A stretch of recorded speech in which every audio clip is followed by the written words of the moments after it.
یو موږک به په ځایونو کې ګرځېدلو او ټوله ورځ به یې لوبې کولې، کله به یې منډې والې، کله به یو شی کو کله بل شی. هغوی به ټوله ورځ خوراک کو. یوه ورځ هغه ډېر وږی و. هغوی غوښتل چې لږ خوراک وکړي. هر ځای یې ولټاو خو په یو ځای کې هم خوراک پیدا نه کړو. هغه ډېره خفه وه چې خوراک نه پیدا کېږي. هغوی ډېر محنت وکړو خو خوراک پیدا نه شو. او هغه هماغسې وچه کلکه پاتې شوله. یوه ورځ هغه روانه وه، نو هغې ولیدل چې هاغلته ډېر وږي پراته دي. هغې چې ولیدل ډېره حیرانه او خوشحاله شوله، او هغې زر زر ورمنډې کړلې. هغې ولیدل چې هغې کې یو سوری دی چې هغه پرې وردننه شي.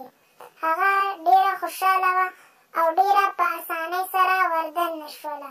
هغې چې ولیدل دونه ډېر دي، نو هغې په خوراک پیل وکړو. یو وږی یې هم نه پرېغوستلو. هغې ویلې چې دا خو به مې د یو 3 ورځو کار وکړي، ټول به اوس نه وخورم، بیا داسې خوراک نه پیدا کېږي راته. او هغې بیا شروع کړه. ټول وږي چې هغې خلاص کړل،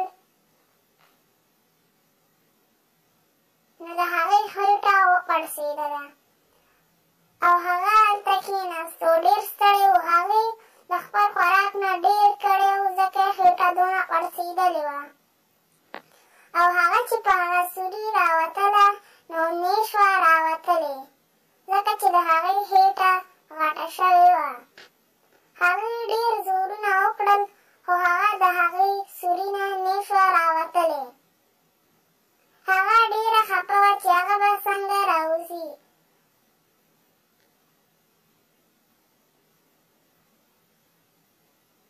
یا الله زما مدد وکړي، زه به اوس څه کومه، زه به اوس څنګه راوځمه. یا الله خیر دی، زما مدد وکړي، دلته څوک نشته دی چې ما راوښکي. یا الله خیر دی. او هغې داسې چغې والې چې زما څوک مدد وکړي. نو په هغه ځای کې یوه پیشو روانه وه. پیشو هلته راغله، نو چې موږک یې ولیدو، ته ولې دلته کېناستې؟